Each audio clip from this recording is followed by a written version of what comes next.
Hola, ¿qué tal? ¿Cómo están? Bienvenidos a otro nuevo episodio de Cirujanos Plásticos Online y estamos acá con la doctora Martínez. ¿Qué tal? ¿Cómo estás, Alfredo?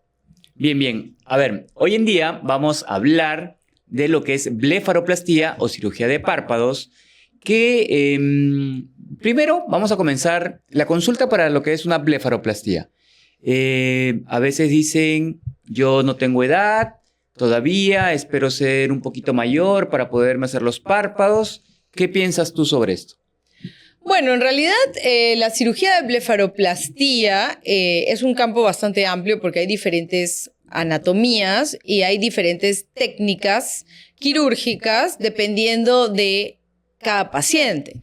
Hay pacientes que son muy jóvenes, por ejemplo, he tenido pacientes de 18 años que solamente tienen bolsas crecidas, o sea, de grasa en la parte inferior, en los párpados inferiores.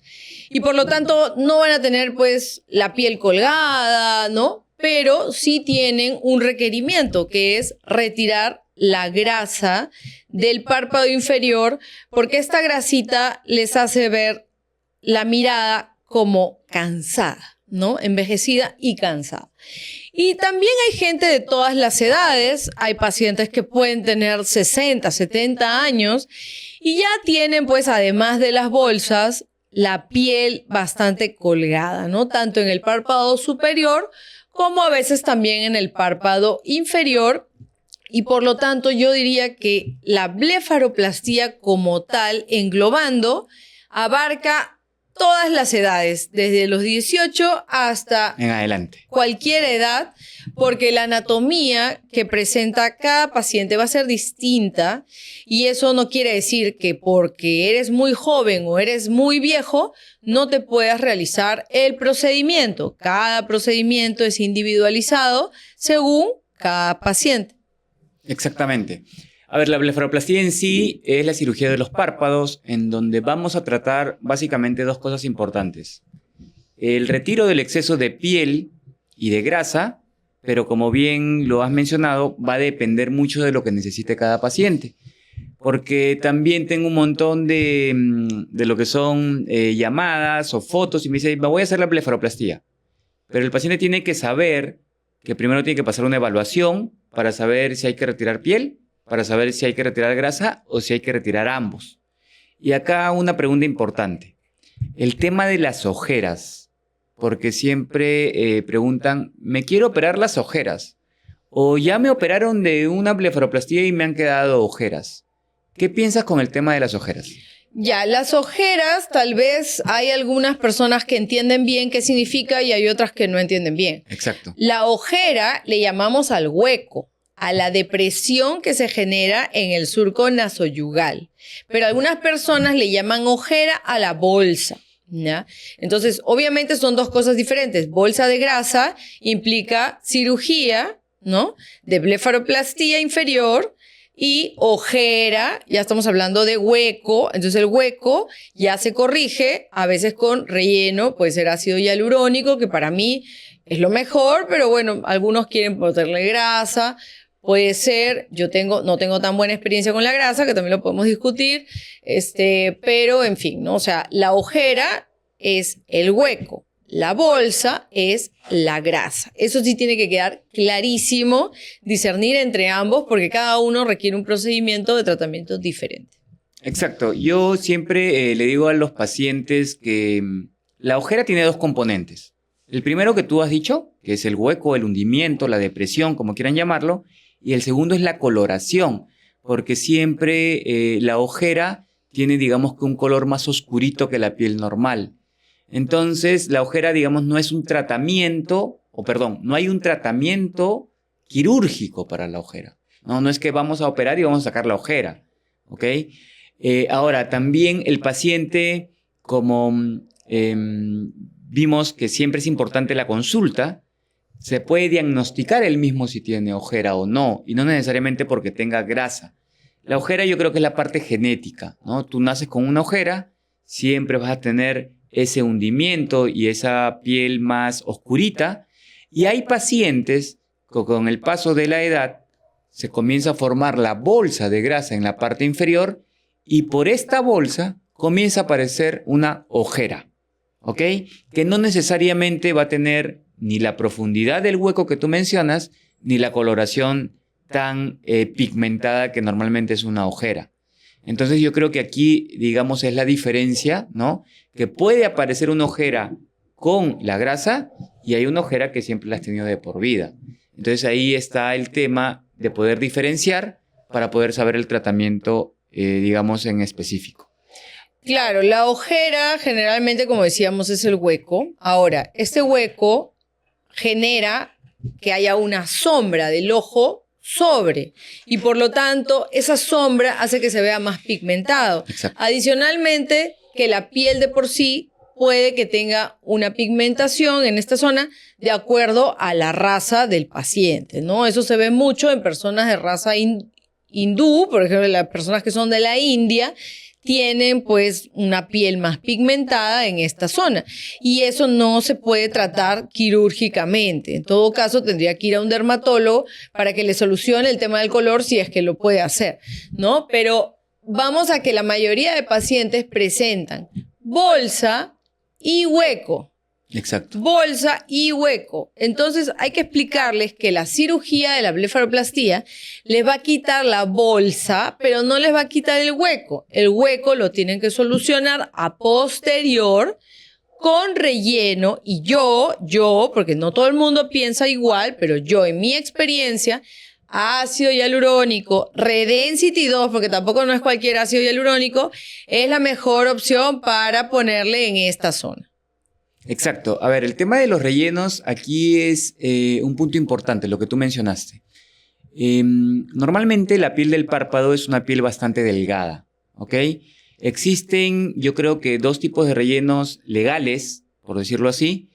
Uno es el ácido hialurónico y el otro es la propia grasa. Ahora, dentro del ácido hialurónico existen diferentes tipos de ácido hialurónico. Hay ácido hialurónico para líneas profundas, el Redensity que tú dices, obviamente para labios. ¿Por qué digo esto? Porque al rellenar la zona del párpado inferior, ¿ok?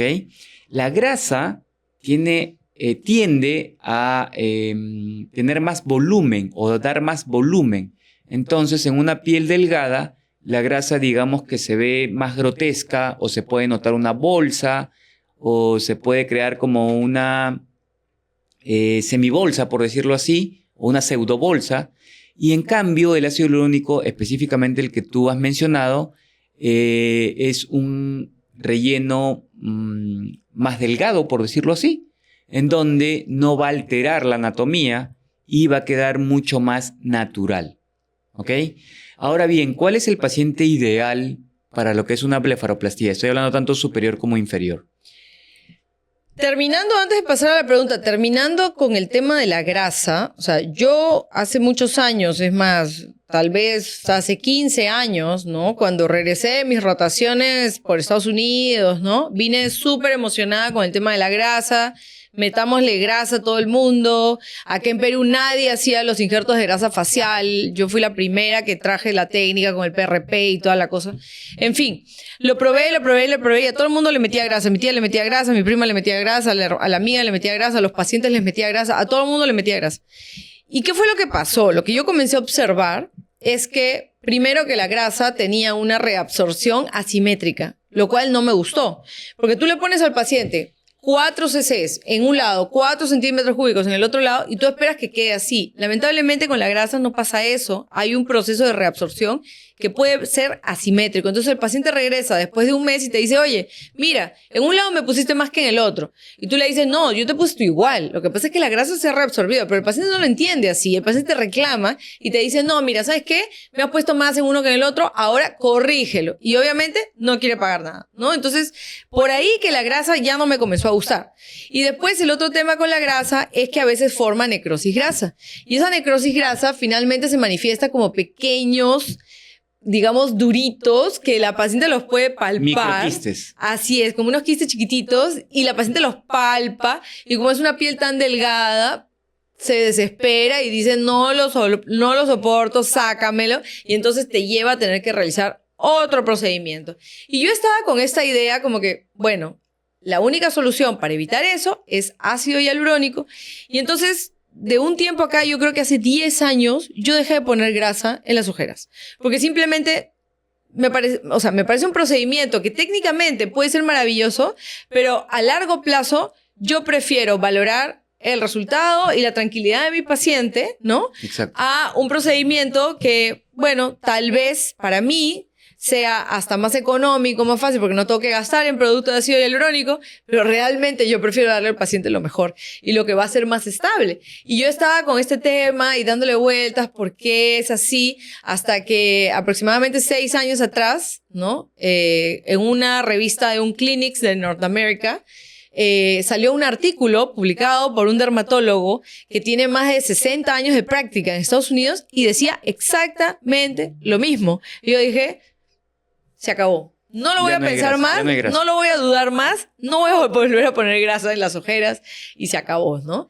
Y bueno, ahora, yendo al otro punto que es el candidato, ¿no? El candidato... Antes, sí. Disculpa que te corte, solo para poder terminar la idea del relleno. Siempre hay que recordarle también a la paciente de que los rellenos, bueno, en estos dos que estamos hablando, o grasa o ácido hialurónico, los dos se reabsorben sí o sí.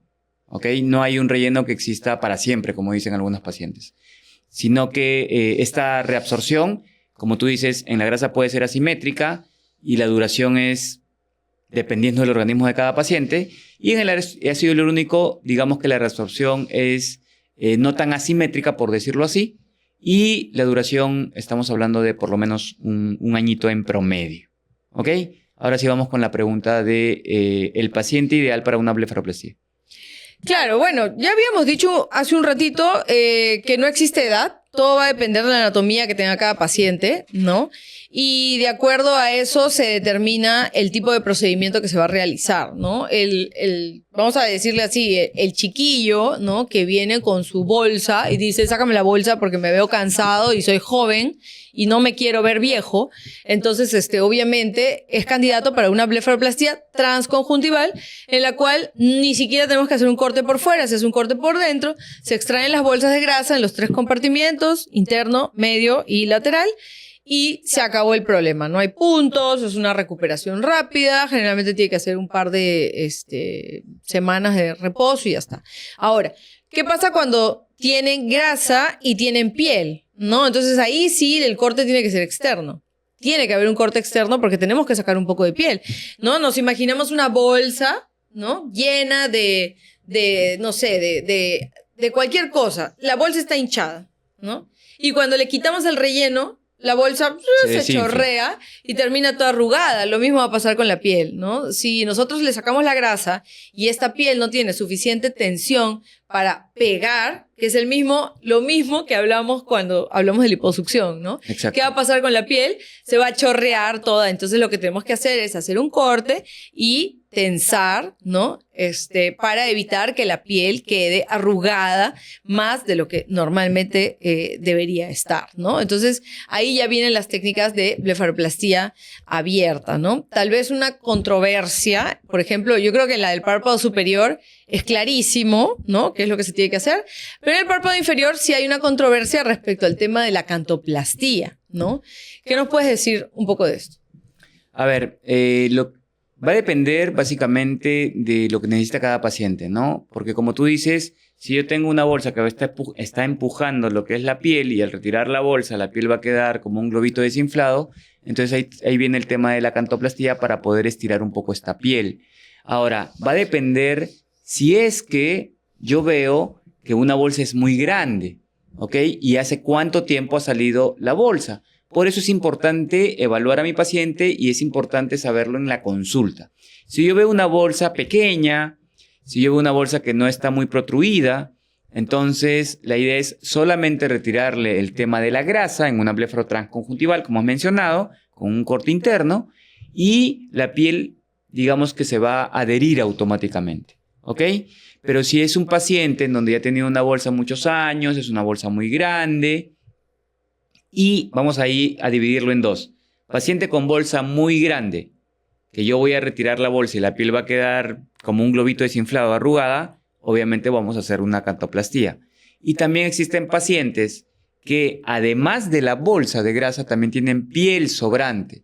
Y no solamente es retirar la piel sobrante, sino realizar la cantoplastía para poder, digamos, de alguna forma estirar esta piel, ¿no? A pesar que ya hemos retirado el exceso, también es estirarlo un poco para que quede lo más liso posible, que es el resultado que quiere obviamente el paciente, ¿no? Verse más joven, tener una mirada más joven. Por eso es que se realizan una blefaroplastía. Claro, o sea, definitivamente pues la cantoplastía es un procedimiento auxiliar que se realiza exclusivamente en pacientes que se les hace una cirugía abierta y que tiene la posibilidad de tracción hacia abajo por la cicatriz o tal vez por el mismo proceso de gravedad, ¿no? Y eso nos ayuda a mantener el nivel del párpado inferior. ¿Ya? Entonces, estamos hablando de sacar piel, de hacer cantoplastía, ¿no? Pero imagínate que operas un paciente y viene después de, no sé, digamos, un mes y te dice, doctor, usted me ha sacado piel, me ha fijado y ya, y cuando estoy en reposo, lo veo bien, pero cuando sonrío, veo un montón de arrugas, doctor. Entonces, no ha quedado bien. ¿Qué le puedes decir a ese paciente? Pero cuando sonríes, generalmente lo que se va a formar son arrugas en la parte lateral, no en la parte inferior. Ahora, también existe el tema del músculo, ¿ok? Entonces, obviamente, al nosotros gesticular, más que todo, como tú dices, en este paciente que dice sonrío y se me arruga, también es tema muscular. No solamente es el tema o de la grasa o de la piel que tiene. Recordar que el músculo, al momento de moverse, por decirlo así, cuando gesticulamos, va a jalar la piel. Y esto puede formar las arrugas. Ahora, yo, sinceramente, no tengo tratamiento para mejorar la parte de la movilidad muscular en ese caso, ¿no? ¿Tú qué harías en ese caso de que ves las arruguitas ahí abajo? Bueno, lo que pasa es que hay muchos pacientes que tienen la idea de que cuando uno les va a hacer la blefaroplastía, las arrugas van a desaparecer al 100%. Y en realidad esas son arrugas, como tú bien has dicho, que son arrugas de contracción y el músculo no lo podemos eliminar. Entonces Exacto. El músculo se va a contraer y ahí lo único que pueden hacer es colocarse toxina botulínica, ¿no? Que vendría a ser un procedimiento posterior al mes. Yo les recomiendo que lo pueden hacer al mes después de haberse realizado la blefaroplastía. Una pregunta, para terminar solamente tu idea, la toxina botulínica generalmente va en la parte lateral, ¿ok? Para que no confundan los pacientes que, me ha quedado arrugas acá abajo yo no pongo toxina botulínica, yo creo que nadie coloca ahí, ¿de acuerdo? Básicamente eso quería agregar. Una pregunta por ahí me hicieron, la blefaroplastía asiática, ¿qué opinas de esto? Te estás refiriendo al hecho de occidentalizar el ojo. Así es. O sea, una persona que tiene el ojo encapotado, o sea, estilo racial asiático, y quiere que su ojo se vea occidentalizado. Exactamente. ¿No? Ya, los asiáticos tienen dos diferencias con las personas occidentales, por decirlo así, ¿no?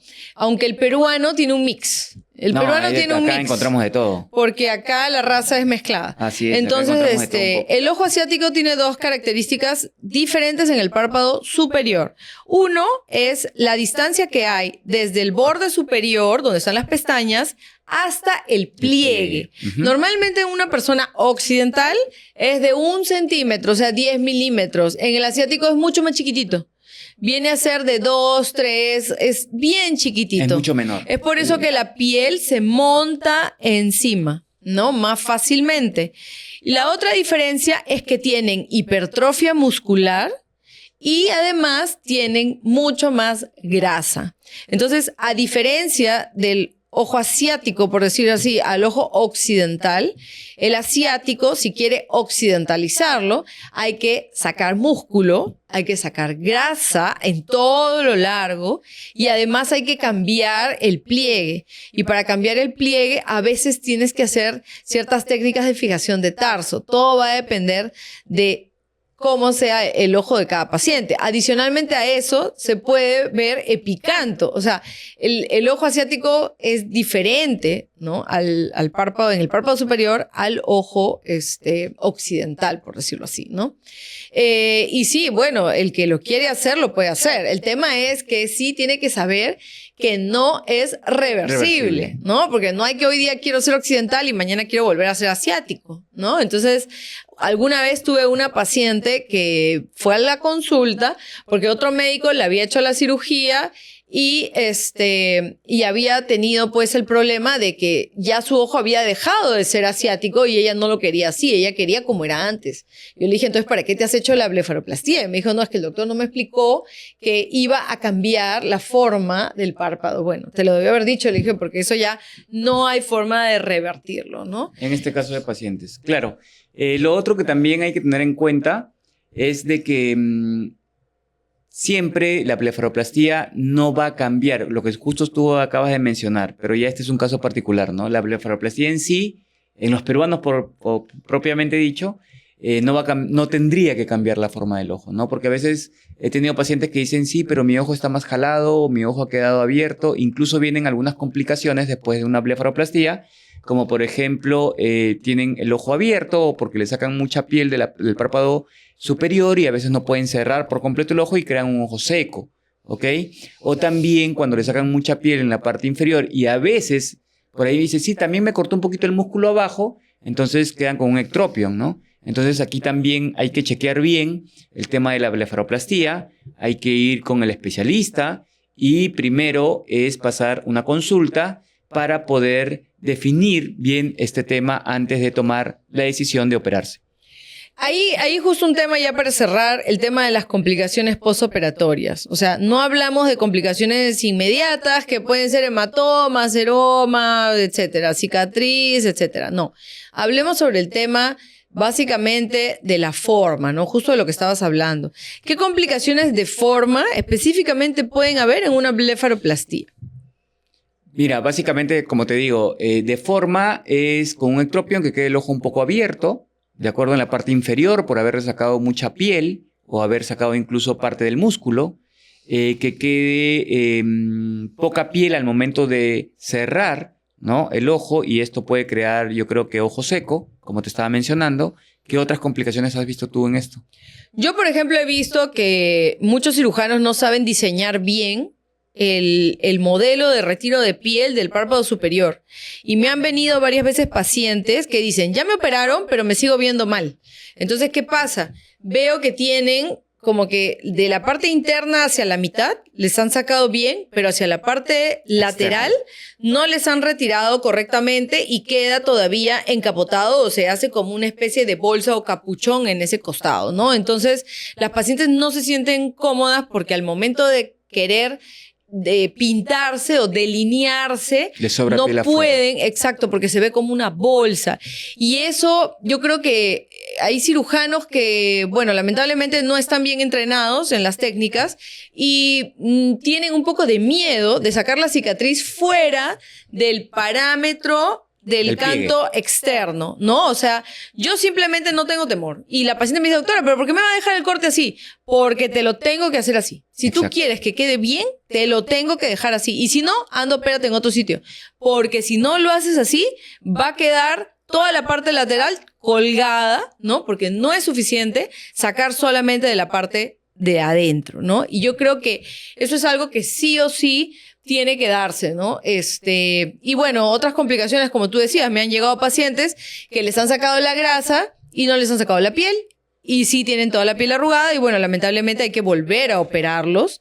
Me ha pasado pacientes que he visto que llegan como si no les hubieran hecho nada, no les han sacado grasa, no les han sacado piel, en fin, ¿no? Entonces vemos una sarta de complicaciones que después amerita una cirugía secundaria y en algo que parece tan simple terminan teniendo que hacerse una doble intervención. Por eso es muy importante ir al cirujano correcto que tiene las formas de llegar al resultado correcto y que no va a tener que después estar haciendo una segunda cirugía. Exacto, básicamente cerrando este tema es conocer a tu cirujano, evaluar la experiencia que tiene para que obviamente no tengas algún tipo de complicación o tener que realizarte una cirugía secundaria. Así es. Bueno, hoy día hemos hablado sobre blefaroplastía. Este es su programa Cirujanos Plásticos Online. Esperamos que les haya gustado y estén atentos a nuestro nuevo programa. Ya nos vemos.